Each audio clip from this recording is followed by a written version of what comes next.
안녕하세요. 평소 필립의 사연 드라마를 즐겨 듣는 애청자입니다.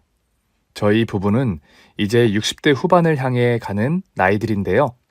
우리 집은 소위 말하는 교사 부부로 둘 다 초등교사로 정년까지 재직하고 정년 퇴임했어요. 둘 다 아이들을 가르치는 것이 좋아 욕심 없이 시작한 일이었고, 그러다 보니 동료들은 빠르면 50대, 늦어도 60대쯤에는 다들 교장 직함 한 번씩 차보는데, 우리 부부는 도리어 현장에서 아이들을 직접 만날 수 있는 게 좋은데, 교장 교감되면 다른 일 하느라 수업하기 어려워지기 싫다 하며 준다는 감투도 마다하곤 했었죠. 주변에서는 다들 그리 욕심이 없어 되겠느냐며 미련하다고들 하였지만 우리는 그게 좋았어요. 죽을 때 모아둔 재산, 쌓아놓은 명성 순서대로 천국에 보내주는 것도 아니고 그게 다 무슨 소용인가요? 내가 원하는 것, 바라는 바대로 사는 게 최고죠. 둥글둥글하고 욕심 없는 성격 탓인지 주변에서는 법 없이도 살 사람들이라며 우리 부부를 참 착하다고 칭찬하곤 했죠. 정작 우리 부부는 사람이라면 이리 사는 게 당연하다 생각하고 있었지만요. 교사의 정년은 만 62세까지입니다. 즉, 새는 나이로 64세 정도가 되면 정년을 맞이합니다.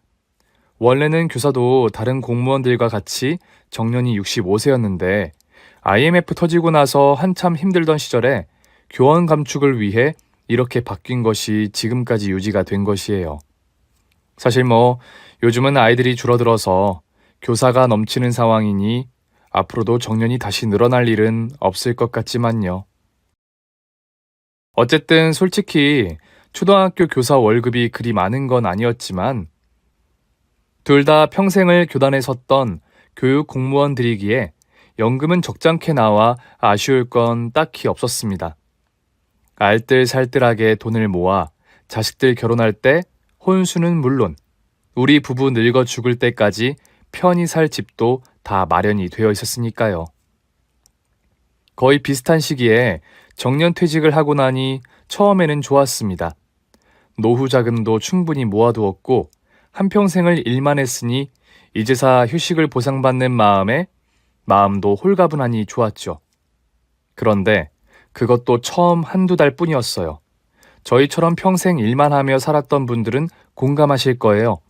평생 일하고 움직이고 바쁜 것에 익숙하던 사람이 갑자기 할 일이 없어지면 심심하고 우울해지더라고요.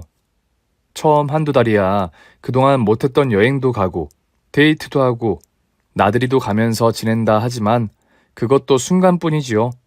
나중 되니 내가 이제 늙어서 쓸모가 없어졌나 하는 자괴감도 들고 이 사회에 아무도 우리를 원하는 자리가 없다는 생각이 드니 지난 삶이 허무하게 느껴지기까지 했어요. 아이고, 우리 보배 왔어. 할머니. 우리 애기, 할아버지가 뭐 사왔는지 볼래? 와, 밥이다. 밥이 좋아. 우리 부부가 초등학교 교사가 되었던 것은 물론 적성 맞는 일을 해서 돈을 벌기 위함도 있었지만 무엇보다 아이들을 좋아했기 때문이었어요.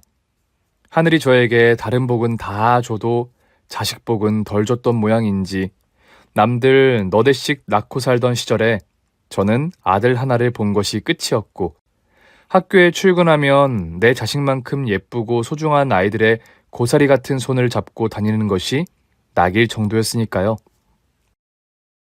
늘 지지배배 귀엽게 떠들던 아이들의 목소리가 한순간에 없어진 적막한 삶으로 돌아가 버렸으니 우리 부부의 심적 외로움이 어느 정도 이해가 되시려나요? 그런 우리 부부가 퇴임한 이후에 유일한 낙은 주말마다 3살, 2살인 연년생 손주들을 만나는 것이었습니다. 가까이 사는 아들 부부는 주말마다 집에 들러 아이들을 보여주고 같이 식사를 하고 가곤 했고 3살 장녀와 2살 장남은 우리 집안의 보배이자 눈에 넣어도 안 아픈 내 새끼들이었죠. 우리 아들 부부도 우리 부부처럼 동종업계 종사하는 사람들끼리 결혼을 한 케이스인데요. 아들 부부는 둘 다 방송국 PD 일을 해요. 그런데 요즘 세상이 좋아졌다고는 하지만 여자가 아이를 낳고 돌보면서 일까지 완벽히 해내는 것이 쉽지가 않잖아요. 거기에 며느리는 아이를 연년생으로 낳는 바람에 일에 크게 지장이 생긴 데다가 건강 문제까지 겹쳐 지금은 휴직을 하고 있는 상황이었죠. 일을 쉰 지 벌써 만 1년. 며느리는 갑작스러운 임신과 출산으로 휴직이 길어지면서 많이 심란해 보이고 기운도 없어 보이고 소위 말하는 산후 우울증을 앓고 있는 듯 했습니다. 제가 어찌 그 마음을 모를까요? 일하기 좋아하고 사람 좋아하는 사람이 어느 날 갑자기 24시간 집에 갇혀 아무것도 못하고 아이만 보고 살아야 한다 하니, 특히나 요즘 젊은이들은 남녀 할 것 없이 자기 일하며 열심히 사는 시대에 제 주변의 다른 여자들은 커리어를 쌓아가는 와중에 본인만 혼자 세상에서 뚝 동떨어져 사는 것 같으니 그 심정 오죽했을까요? 그건 자식을 사랑하는 것과는 다른 마음입니다. 저 역시 아들을 낳고 3년을 쉬어봐서 그 마음을 누구보다 잘 알아요. 요즘 보람이 엄마가 우울증이 더 심해지는 것 같아요. 그래? 며칠 전에는 촬영이 늦게 끝나서 새벽 다 돼서 퇴근해서 보니까 불도 안 켜진 주방에서 혼자 울고 있더라고요. 애들 봐야 하는 사람이니 술 한 잔 생각나도 술도 못 마시고 음료수 마시면서 펑펑 우는데 그게 무슨 청승인가 싶기도 하면서 그 마음 이해 안 되는 건 아니라, 얼마 전에 입사 동기 하나가 큰 프로젝트를 맡아서 떵떵거리고 다닌다는 이야기를 듣더니 더 그런가 봐요. 자기가 아직 일하고 있었으면 자기가 맡을 수도 있었던 건데 하면서. 아이고, 그래서 어쩐다니. 요즘 나도 계속 집에만 들어앉아 주말에 너희 오는 것만 바라보며 살다 보니 남일 같지가 않네. 나도 너 어릴 때 그랬잖니. 그 당시에 뭐 유치원, 어린이집 이런 게 일반적이었니? 너 3년간 내 손으로 키운다고 휴직하고 살았는데 너 웃는 거 볼 때는 좋다가도 돌아서면 괜스레 서러운 마음에 눈물 훔치고. 내가 잘 알지. 아이들 봐줄 사람만 있으면 내일이라도 당장 복직하고 싶은 것 같은데, 솔직히 요즘 어린이집 말도 많고 아직은 아이들이 엄마 손이 필요한 나이인 건 맞잖아요. 그래서 가족이 봐주면 좋을 것 같아서 장모님한테 말씀드려봤는데, 장모님이 무릎 수술하신 지도 얼마 안 되셨고 어머니도 아시다시피 워낙 애들 안 좋아하시잖아요. 안 그래도 요즘 몸 안 좋아 죽겠는데 애 우는 소리 딱 질색이라면서 단칼에 거절을 하셔서. 에휴. 그 말을 듣고 저까지 같이 심란하더라고요. 내 며느리가 오밤중에 홀로 눈물을 흘릴 정도로 심각한 우울증을 앓고 있다는데 맘 편할 부모가 어디 있겠습니까? 그래서 저는 그날 저녁 남편과 함께 긴히 상의했어요. 솔직히 말해 우리 둘 다 이제 벌써 나이가 66살. 적지 않은 나이에 아무리 은퇴 후 삶이 적적하고 힘들다 하지만 초등학생 아이들을 가르치는 것과 아직 기저귀도 못 된 어린아이를 둘이나 돌보는 것은 그 난이도가 천지 차이였기에 선뜻 그러마 할 수 없는 문제였어요. 며칠간 틈날 때마다 남편과 저는 머리를 맞대고 고민과 상의를 거듭한 끝에 결단을 내렸죠. 아직 애들이 어려서 어린이집은 힘들어도 5살 되면 유치원은 보낼 거 아니니?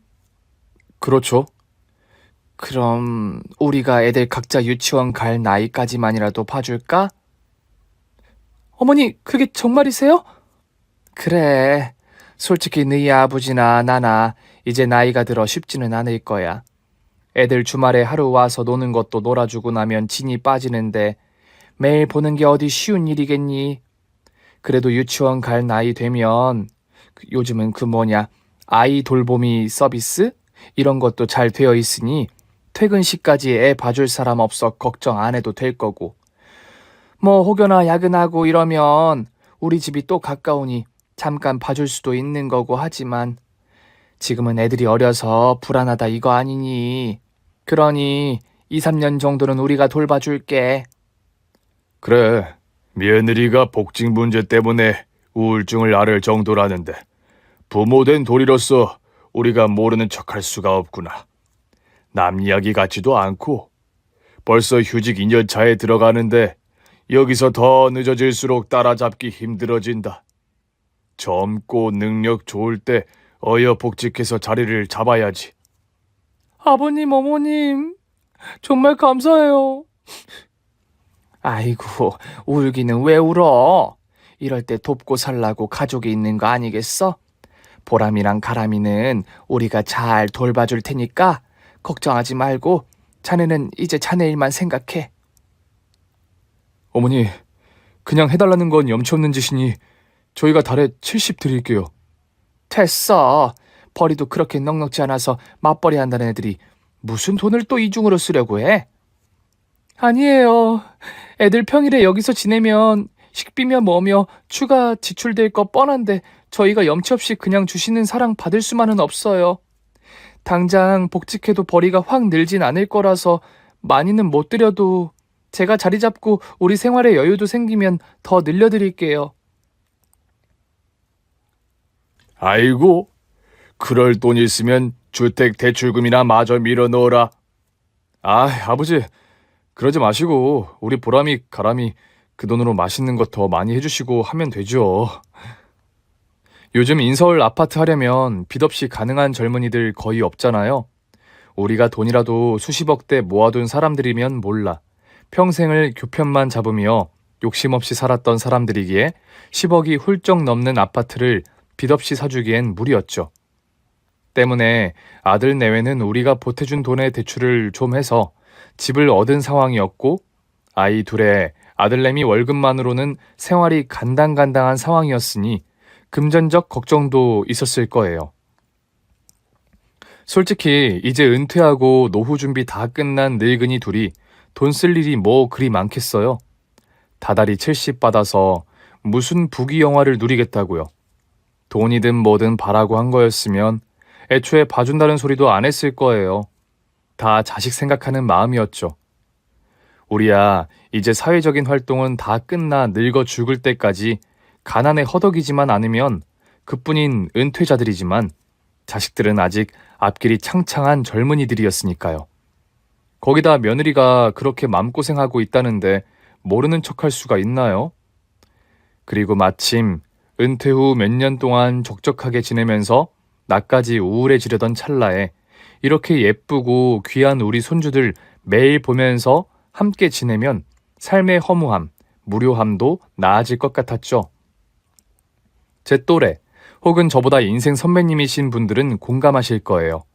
이렇게라도 내게 쓰임새가 있다는 것, 아직 가족과 사회가 날 필요로 해준다는 것이 저희 부부에게는 보람이고 또 행복이었죠. 하지만 그렇게 호의와 선의로 시작한 아이 돌봄은 내 생각처럼 흘러가지 않았습니다. 호의가 계속되면 둘리인 줄 안다는 아이들의 우스갯소리 농담처럼 월 70, 손주들 먹이고 입히는 데 쓰면 남지도 않는 그 돈을 자기들이 대가로 지불한다는 생각을 한 모양인지 아들 부부는 점점 저를 고용인 대하듯 하기 시작했습니다. 말이나 되나요?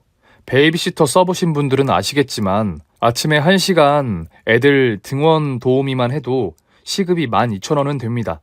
딱 해놓은 밥만 먹여 옷 입혀 등원만 시키는 것도 한 달에 20은 줘야 쓸 수 있습니다. 그런데 저는 손주 둘을 하루 종일 봐주며 입히고 재우고 애들 입에 들어가는 거라고 재료도 좋은 재료, 신선한 재료만 공수해다 직접 만든 음식을 만들어 먹이고 그랬어요. 이런 외할머니의 사랑을 단순히 돈으로 환산할 수 있는 거라고 생각한 아들 부부가 점점 괘씸해지기 시작하더라고요. 원래 약속은 주 5일 평일에만 봐주기로 했었습니다. 그리고 평일에도 먼저 퇴근하는 사람이 집에 들러 아이들을 픽업해 데리고 가기로 했었고요. 그런데 그 약속이 잘 지켜진 것은 처음 한 달뿐, 그 이후부터는 온갖 핑계를 대가며 아이들을 우리 집에 재우려고 하더라고요. 사실 방송국 PD 일이라는 게 그렇긴 해요. 출퇴근이 칼같이 정해져 있는 직장인들과 다르게 야간 촬영이 있을 수도 있고 촬영이나 편집이 연장되어 늦게 퇴근할 수도 있고 일이 바빠 그렇다는 것을 제가 어쩌겠어요. 처음엔 저도 며느리도 복귀한 지 얼마 안 되어 일도 적응을 해야 할 것이고 할 일이 많아 그런가 보다 이해를 하려 했고 아들 녀석도 요즘 부쩍 일이 많아진 것 같다길래 그래, 일 많으면 돈 많이 벌고 좋지 뭐 하는 마음으로 좋게 넘어가려고 했습니다. 하지만 어느 순간부터는 일이 정말 많아서 그러는 게 아니라 아이들을 여기에 맡겨놓으려고 일핑계를 대는 것이 아닌가 하는 의심이 들기 시작했어요.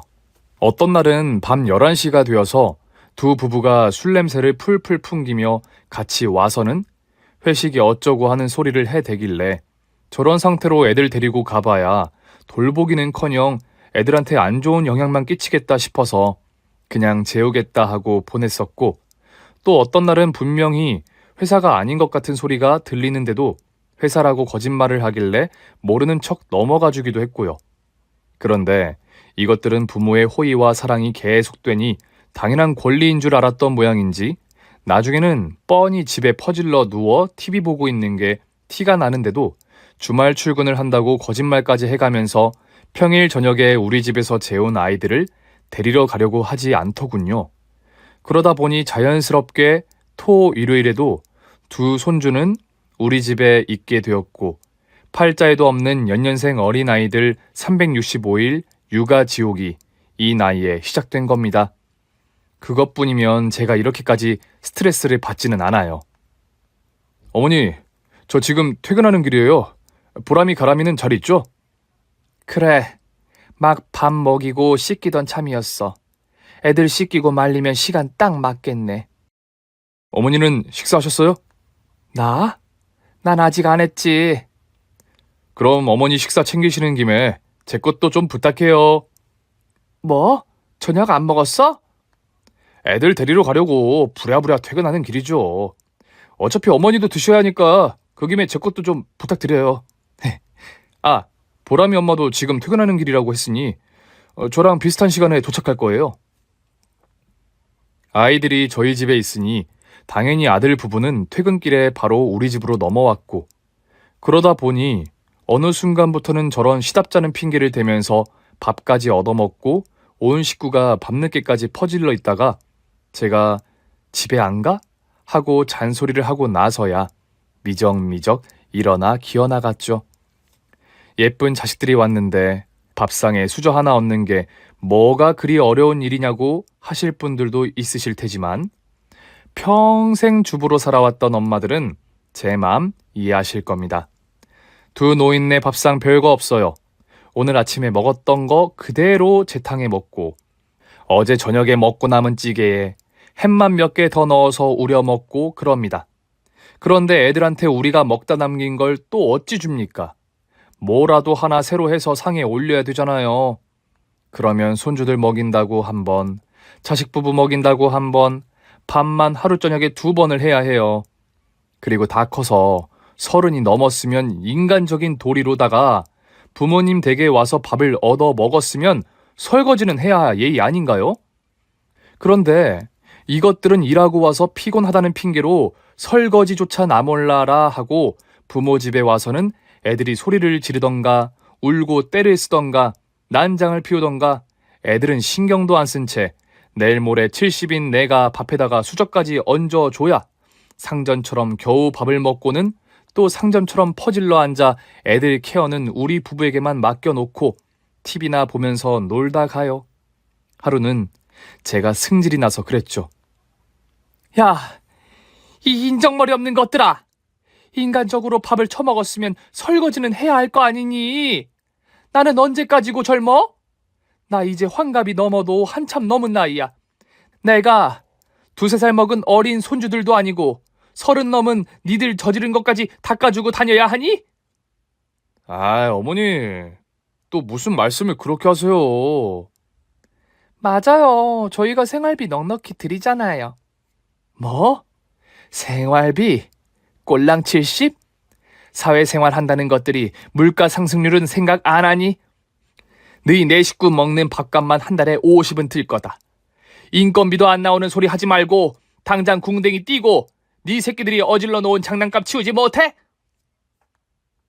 꼴에 저도 몇십 년 교편을 잡았던 사람이라 사생활에서도 험한 말은 안 하려고 무딘 애를 쓰며 사는 사람입니다.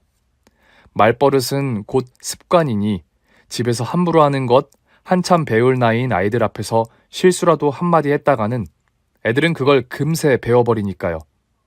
아니 그런데 이 아들 부부의 폐악질은 암만 내가 양보하고 참을 인자를 써도 못 참겠더란 말이죠. 아들 내외는 제가 이렇게 열이 올라 펄펄 뛸 때는 또 말을 듣는 척 하다가 금세 또 원상복구됐습니다. 거기다 돈 줬으니 됐다는 말은 또 뭡니까? 완전 저를 지들 가정부 취급한다는 거 아니겠어요? 날이 갈수록 이것들의 행색은 더더욱 심해지기만 합니다. 급기야는 잠도 우리 집에서 자고 가려고 하더군요. 아니, 우리 집보다 넓고 좋은 니네 집 놔두고 여기서 왜 퍼질러 있는 거야? 에이, 어차피 우리는 밤늦게까지 일해서 거의 잠만 자는데 애들 여기 있는데 전기세, 가스요금 2배로 나갈 일 뭐 있어요? 맞아요, 어머니. 어차피 다 벌어서 모으려고 하는 건데 이렇게라도 아껴야죠. 맞아요. 요즘 가스요금도 엄청 올라서 그것도 부담돼요. 지금 은퇴해서 수입 한 푼 없는 부모 앞에서 그게 할 말이니? 니들 돈만 돈이고 우리 돈은 돈도 아니라 이거야? 막 써도 되는 거야? 아이, 어머니는 또 무슨 말씀을 그렇게 하세요? 연금도 빵빵하게 나오고 노후 준비도 다 끝내신 분이.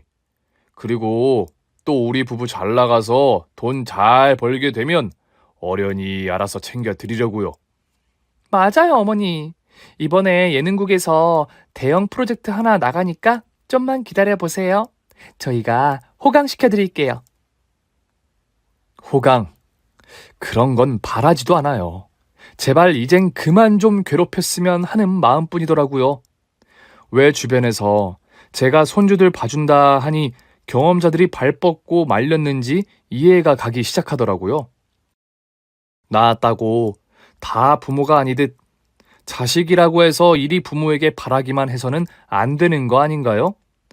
나이가 30이 넘어 자식까지 낳았으면 제 인생 제가 살아야지. 유아 퇴행이라도 한 것처럼 부모에게 매달리기 시작한 아들과 며느리가 슬슬 이해가 안 되는 것을 넘어서서 지긋지긋해지기 시작했어요. 한겨울에는 아예 추워서 나가기 싫다면서 퇴근하면 우리 집에 붙어 살았습니다. 며느리는 시댁이 불편하지도 않은지 거실에 배 깔고 누워서 제 집 안방처럼 지내기 시작하더라고요. 물론 시부모를 편하게 생각해주고 자주 찾아주는 건 좋은 일이지만 사람이 정도가 있어야죠. 내 친자식이 아니라 꼴 보기 싫은 게 아니라 아들놈도 마찬가지로 꼴 보기 싫었습니다. 어디 그뿐인가요? 애들이 집에 있을 땐 거실에서 TV를 보는 건 고사하고 집안을 내 맘대로 왔다 갔다 하지도 못합니다. 어머님, TV 소리 좀 줄여주시면 안 돼요? 저 철야 촬영하고 이제 들어왔는데 너무 시끄러워서 잠을 못 자겠어요. 네 집 가서 자! 내가 내 집에서 TV도 내 마음대로 못 보니? 너무 피곤해서 그래요. 이러고 집에 가다가 사고라도 내면 어떡해요. 그리고 어머니, 거실 왔다 갔다 하실 때 발소리 좀 작게 내세요. 아랫집 사람들이 뭐라고 안 해요? 작은 방까지 쿵쾅쿵쾅 울릴 정도인데. 매너 없게 진짜. 이것들이 지금 엄마한테 못하는 소리가 없어! 슬슬 남편의 인내심에도 한계가 오기 시작합니다. 남편 역시 평생 교편을 잡았던 사람이라 전에는 호랑이 같은 아빠였지요. 이제는 이빨 다 빠진 할아버지라지만 그 성격 어디 가나요? 아들 녀석은 이렇게 아빠가 나타나서 호통이라도 쳐야 조금 조용해졌지만 며느리는 그런 것도 없었습니다. 그렇다고 시아버지가 며느리를 손주들 혼내듯 혼낼 수는 없으니 더욱 기고만장했던 거죠. 방송국 일이라는 게 보통 힘든 게 아닙니다. 특히 촬영이 정해진 시간 안에 끝나지 않기 일수인 PD나 스태프들은 그 고충 이루 말로 다 할 수 없겠죠. 제가 녀석들 고충을 모르는 건 아니에요. 그렇다고 해서 이 다 늙은 나이에 제가 이러고 사는 것도 말이 안 되죠. 며느리의 복직은 성공적이었고 일은 점점 늘었습니다. 시국으로 인해 방송국이 때 아닌 호황을 맞이하면서 아들 녀석의 일도 많아졌죠. 그러다 보니 아들 내외는 시간 대중도 없이 일을 나가 퇴근하고 퇴근해서 들어오면 씻고 자기 바빴고 점점 자기 자식들은 뒷전이 되기 시작했습니다. 불쌍한 건 결국 아이들이었죠. 하루 종일 할아버지와 할머니가 붙어서 케어해 준다지만 암만 그래도 엄마 아빠만큼 할까요? 어린 나이에 부모와 떨어져 지내는 것이나 다름없게 된 손주들은 애정결핍에 시달리기 시작했고 눈만 뜨면 저희 부부에게 엄마는 언제 와? 아빠는 오늘도 밤늦게 와? 하며 엄마 아빠만 찾았어요. 그런데 이것들은 제 핏덩이 같은 자식들에게 짜증까지 내기 시작하더라고요. 엄마, 엄마! 늦은 밤, 제 엄마를 꼭 보고 잘 거라면서 졸린 눈을 억지로 뜨고 버틴 손녀 보람이가 현관이 열리는 소리가 들리자마자 득달같이 뛰쳐나가 제 엄마 품에 안기려 하니 엄마라는 인간이 이러더라고요. 어머, 얘가 지금까지 잠도 안 자고 뭐 하는 거야? 어머니, 애를 11시가 다 되도록 안 재우시면 어떡해요? 보람이 가람이가 엄마 아빠 얼굴을 잊어버리겠어. 너 보고 자겠다고 떼쓰면서 안 자고 버텨서 기다린 거 아니야. 애한테 그렇게 매몰차게 할 것 있니? 저 지금 너무 피곤해요. 어머니까지 왜 이러세요? 엄마만 찾으면 펑펑 울기 시작하는 애를 앞에 두고 할 소리입니까 이게? 어쩌다 주말에 쉬는 날에도 우리 집에 붙어 있는 것이 당연하게 되니 나중에는 이런 일까지 생기더군요. 엄마, 아빠, 보람이가 그랬자요. 봐주세요.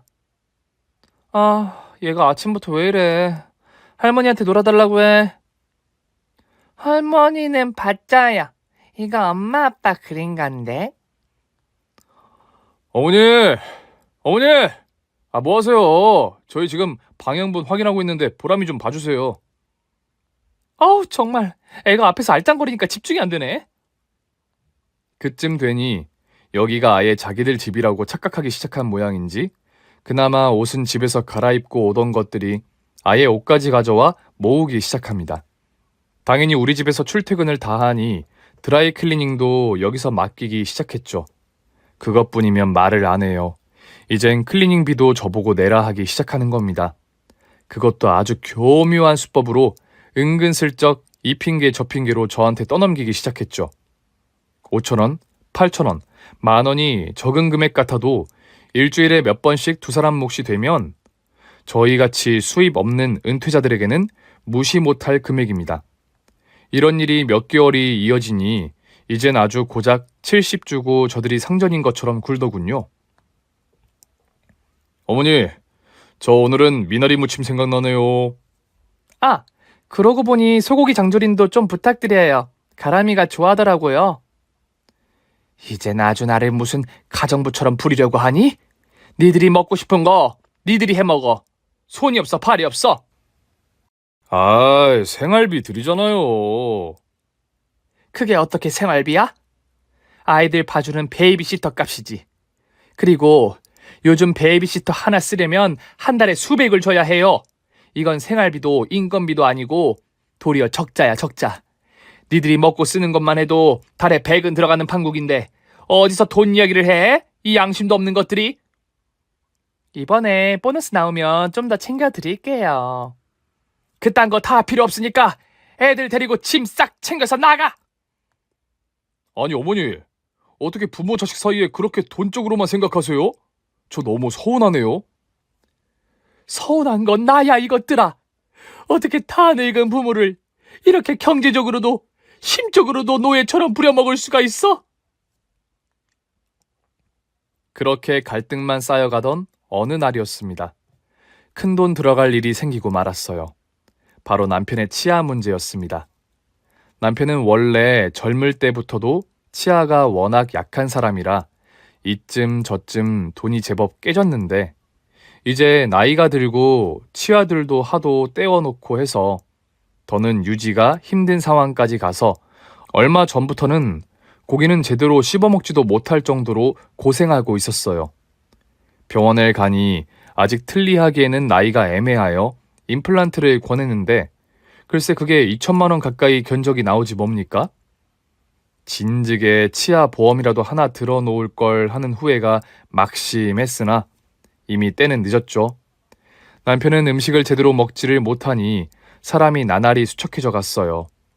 이제 건강 걱정도 본격적으로 해야 하는 나이.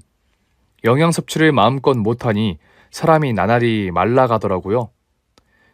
그동안 모아둔 돈으로 넣어둔 적금을 깨면 치료하고도 남겠지만 10년 만기에 이제 만기를 1년 정도 남기고 있던 상황이라 이제 와서 깨는 건 좀 아깝기도 하고 그렇다고 담보대출을 받자니 대출이라는 말에 덜컥 겁도 나고 해서 고민하다가 결국 아들내외에게 잠깐만 돈을 빌리기로 했어요.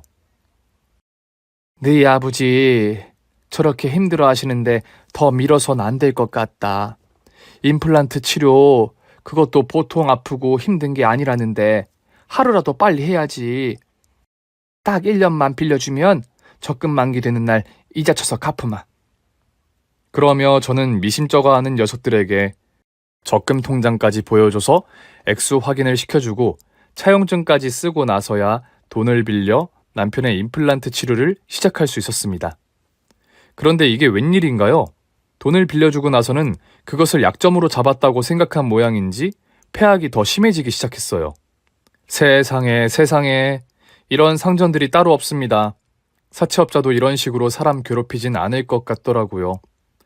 그것도 제가 그냥 받은 것도 아니고 차용증 쓰고 엄연히 빌린 돈인데 남도 아닌 자식이 이래도 되나 싶을 정도로 정도가 심해져 기세가 아주 대기권을 뚫고 우주로 올라가더라고요. 하루는 며느리가 아들보다 일찍 들어왔어요. 그날도 들어오자마자 씻고 밥도 대충 먹고는 애들은 보지도 않고 들어가 잠들었고 남편은 손주들을 데리고 안방에 들어가 TV를 봤지요. 며느리가 시끄럽다고 뭐라 할 게 분명했으니까요. 전 며느리가 먹은 그릇을 설거지하고 있었는데 그만 접시를 깨고 말았습니다. 아니 그런데 며느리가 벌컥 문을 열고 나오더니 시어머니 다쳤냐고 묻기도 전에 저 잠 좀 자면 안 될까요? 조용히 좀 해주세요. 하면서 짜증부터 버럭 내더라고요. 사람이 이렇게까지 취급을 받을 수 있나 싶은 마음에 울컥해서 눈물이 다 나려고 하더라고요. 결국 남편이 폭발했습니다. 아들이 들어올 시간만 기다리고 있던 남편은 일찌감치 아이들을 재우고 자고 있던 며느리를 깨워 거실에 불러 앉혀놓고 호되게 훈계를 시작했습니다. 아들 녀석이야 어릴 때부터 엄한 아버지에게 혼나며 자라온 기억이 아직도 있어서 그런지 깨갱한 표정으로 듣고만 있었으나 며느리는 눈치도 없이 꼬박꼬박 말대꾸를 하더라고요. 네 엄마가 니들 종이냐? 남도 이렇게는 안 하는데 자식이라는 것들이 이래도 되는 거야? 내가 도저히 보고 못 참겠다. 애들 봐준다고 했지. 30 넘은 니들 뒷수발까지 해주겠다고 한 적 없다. 언제까지 너희 엄마랑 내가 너희 눈치 보면서 살아야 해. 나도 요즘 치료받느라 몸이 아픈데 너희만 아프고 힘들어? 다 필요 없으니까 당장 짐 싹 싸서 애들 데리고 너희 집으로 돌아가. 그래서 돈 드리고 있잖아요. 며느리의 대꾸에 남편이 기가 꺽 막혀 말을 못하고 있으니 아들놈이 기가 살아 말을 얹더라고요. 2천도 저희가 해드렸잖아요. 그거 아니면 아버지 치료나 시작하셨겠어요? 맞아요. 그게 너희가 그냥 준 거냐? 빌린 거잖아. 무슨 차용증이니 뭐니 서류까지 써가면서 내가 다 이자 쳐서 갚는다고 안 했어? 누가 보면 내가 너희들한테 구걸한 줄 알겠구나. 참, 진짜 아버지도 자식들한테 너무하시네. 돈 100으로 올려드릴 테니까 그만 좀 하세요. 저나 이 사람이나 피곤해서 이제 그만 쉬어야 하는데 이 오밤중에 이게 무슨 짓이세요? 남편이 혈압이 꽉 오르는 표정으로 뒷목 잡고 쓰러지려는 거 제가 겨우 말려서 사태를 일단락했습니다. 다음날 며느리가 미안한 줄을 알았는지 고급 굴비 세트를 사오더라고요. 기타부타 말은 없었지만 그래도 자식돌이 잊은 건 아니다 싶어 마음이 좀 풀어졌습니다. 12마리 세트인 굴비를 놓고 매일 저녁 푸짐하게 먹었죠. 아이들에게도 먹이고요. 하루는 낮에 한 마리만 구워서 남편하고 저하고 나눠 먹기도 했어요. 고급 굴비라 그런지 맛이 아주 좋아서 먹어도 생각이 나더라고요. 그래도 애들 먹여야겠다는 생각에 한 마리만 구웠죠. 그런데 토요일 저녁에 며느리가 굴비 상자를 열어보더니 이러는 게 아니겠어요? 어머니, 굴비가 왜 5마리밖에 안 남았어요? 지금까지 구워 먹은 게 6마리인데 왜 5마리뿐이에요?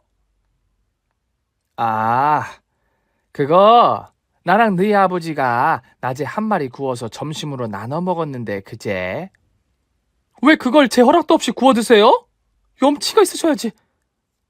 아니, 뭐라고? 나이 들면 욕심만 는다더니 아버님은 치아도 안 좋으신다는 분이 좋은 건 또 아셔서 알차게 열심히도 드셨네. 너야말로 쪼잔스럽게 한 마리 가지고 어른한테 그게 무슨 말버릇이니. 더럽고 치사해서 내가 사주면 될 거 아니야. 이거 제가 산 게 아니라 선물로 들어온 거라고요. 아시겠어요? 어머니가 아니라 저한테 선물 온 거라고요. 아 참, 이거 집에 가져가서 구워 먹으려고 했는데 왜 마음대로 다 구워 드시고 난리예요. 눈앞에 불똥이 번쩍 튀더라고요. 사람이 눈이 돈다는 게 바로 이런 건가 봅니다. 야, 내가 그 굴비 세트 똑같은 걸로 한 상자 도로 사줄 테니까 먹다 남긴 굴비 놔두고 썩 꺼져. 짐 싹 싸가지고 네 애들 데리고 꺼지라고. 이게 진짜 보자 하니까 어른이 뭘로 보이는 거야? 네 새끼들이며 네 뒤까지 닦아주며 사는 늙은 부모가 그깟 굴비 하나 먹은 게 그렇게 큰 죄니? 굴비에 금이라도 처발라놨어? 어머니. 뭐해? 당장 집 안 싸고. 왜? 굴비 한 상자가 적어? 2상자 사주리? 어머니, 죄송해요. 제가 너무 피곤해서 살짝 어떻게 됐었나 봐요. 요즘 맡고 있는 프로그램 출연진 중 하나가 너무 인격 파탄이라 스트레스가 많이 쌓여서. 정말 죄송해요, 어머니. 제가 그렇게 펄펄 뛰는 걸 처음 본 며느리가 적잖이 놀란 모양이었는지 제 잘못을 알긴 알았던 모양인지 잘못했다고 싹싹 빌더라고요. 그런 애한테 계속 뭐라 하기도 그렇고 어린애들이 듣겠다 싶어 화를 삭히긴 했지만 그동안의 서름이 어디 하루 이틀의 일이었나요?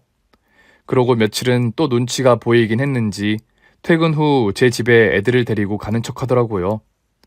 사태가 해결되기는커녕 갈등만 깊어지던 어느 주말의 일이었어요. 아들은 주말 촬영을 나가서 집을 비운 상황이었고 며느리는 주말 낮부터 애들을 데리고 쳐들어왔습니다. 이틀을 내리 집에 못 들어오고 밤새 촬영을 해서 너무 피곤해 죽겠어서 애들을 보지 못하겠다는 게 이유였죠. 그럼 애들만 데려다 놓고 집에 가서 잘 것이지. 구태여 또 우리 집에서 자려고 하더군요. 분명히 주는 밥 얻어먹고 수발 받으려고 하는 속셈인 게 보였죠. 그런데 이걸 어쩌나요? 모처럼의 주말, 오랜만에 퇴임한 교사 동료 부부들을 집에 초대해 좋은 시간을 보내고 있었거든요. 남자들은 아침 일찍부터 모여서 산을 타러 나갔고 여자들은 저희 집에 모여 단출하게 식사 후에 간식 먹고 차를 마시며 간만에 회포를 풀며 즐거운 시간을 보내고 있었습니다. 며느리요? 며느리는 방에 콕 처박혀 나오지 않았죠. 그 누구도 신경 쓰는 사람 없었고 저 역시 간만에 스트레스로부터 벗어나 즐거운 시간이었습니다. 손주들도 할머니들 사이에 둘러싸여 한껏 예쁨 받고 있었고요. 두어 시간 지났을까요? 며느리가 방 밖으로 나옵니다. 그런데 늙어서 티미해진 눈으로 봐도 신경질에 쩔어 있는 것이 한눈에 보이더라고요. 시끄럽다 이거죠. 손님이 많으니 대놓고 말하지 못하는 것뿐 그렇게 시끄럽고 짜증나면 지네 집으로 가면 될 것을 버티고 있는 것도 이해가 안 가더라고요. 며느리는 화장실에 들어갔다 나오더니 이쪽은 보지도 않고 주방으로 다시 쑥 들어갑니다. 뭘 하나 싶었더니 라면 끓이는 냄비를 꺼내더라고요. 우당탕 쿵탕 일부러 시위하는 것처럼 소리를 요란하게 내면서요. 아무리 미워도 제가 그걸 그냥 모르는 척할 수가 있나요? 며칠 잠도 제대로 못 잤다면서 라면이 웬 말이니? 이리 줘라. 내가... 아, 됐어요. 노느라 바쁘신 것 같은데 그냥 두세요. 언제부터 절 신경 썼다고 그러세요? 얘가 손님들도 계신데 말버릇 좀 봐. 내 아들도 일이는 안 한다. 어디서 배워먹은 버르장머리니? 너만 힘들고 피곤하고 바빠? 상상이 되시죠? 순식간에 싸해진 분위기. 아이고, 이 놓친 애들은 기운도 넘쳐. 새벽같이 산 타러 간다더니 왜 오질 않아? 점심은 먹었나 몰라. 있어봐, 내가 전화해 볼 테니까. 손님들은 그렇게 딴청을 부리며 부랴부랴 하나둘 자기 남편을 찾아 닥달해 돌아갔지요. 오랜만에 모임이 엉망진창이 됐습니다. 굴비 사건 때보다도 더 화가 나더군요.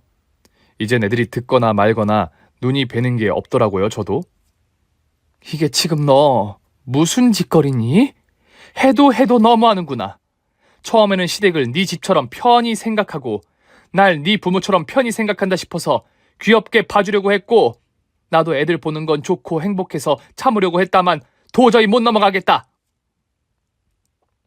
그러니 며느리 역시 이번에도 삐싱하고 위험이 감지된 모양인지 빠르게 수그리고 들어오더라고요. 죄송해요, 어머니. 제가 너무 피곤한 상태여서 예민하다 보니까 잠을 잘 못 자서 그런 것 같아요. 그런 핑계, 사과 같지도 않은 사과도 더는 필요 없다. 죄송해요, 어머님. 안 그래도 요즘 제가 너무 죄송해서 이번 달은 100 넣어드리려고 했어요. 일주일 일찍 드릴게요. 요번에 보너스가 좀 나오기도 했고, 그리고 2천만 원은 천천히 갚으셔도 돼요.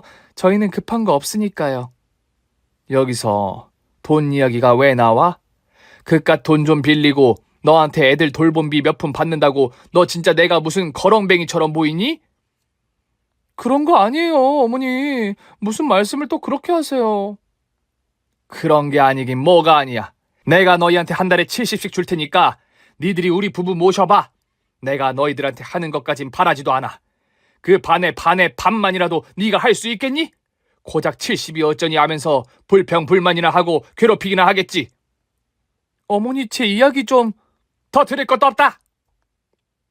동료들 앞에서 망신까지 당한 마당에 저도 더는 따질 게 없었습니다. 그 자리에서 아이들 옷까지 싹 입혀 며느리 손에 기저귀 가방 들려주고 현관 밖으로 쫓아냈습니다. 마침 그때 소식을 들은 남편이 부랴부랴 등산복 차림으로 귀가하더군요. 당황해서 쩔쩔매는 며느리를 문 밖으로 몰아낸 저는 남편에게 소리쳤어요. 며느리 들으라고 말이죠. 저것들 다시는 내 눈에 안 뜨게 해.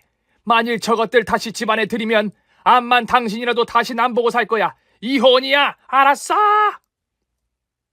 그러니 남편이 이리 화답합니다. 안 그래도 그 말 내가 하려고 했어. 당장 쫓아내려고 헐레벌떡 뛰어온 거라고. 남편은 들어오면서 현관을 쾅 닫아버렸고 저는 밖에서 문을 두드리거나 말거나 신경도 안 쓰고 전화도 아예 꺼놓았습니다. 남편도 전화를 꺼놓고 우리는 모처럼 평화롭고 조용한 주말을 보냈어요. 그리고 다음 날 아침 저는 은행 문이 열리자마자 뛰어가서 적금을 해지하고 빌린 돈 2천부터 송금해 주었습니다. 망할 것들이 두 번 다시 돈 가지고 유세 부리지 못하게 말이죠. 누가 돈이 없어 빌어먹습니까? 아무리 자식이라도 지켜야 할 선이 있는 거지요. 제가 아쉬울 게 뭐 있나요? 아쉬운 건 하루아침에 아이 봐줄 사람이 없어진 저 녀석들인걸요. 역시나 다음 날부터 며느리와 아들이 번갈아 전화하며 싹싹 빌기 시작하더라고요. 다시는 안 그러겠다면서 별 말 같지도 않은 소리를 섞어가면서요.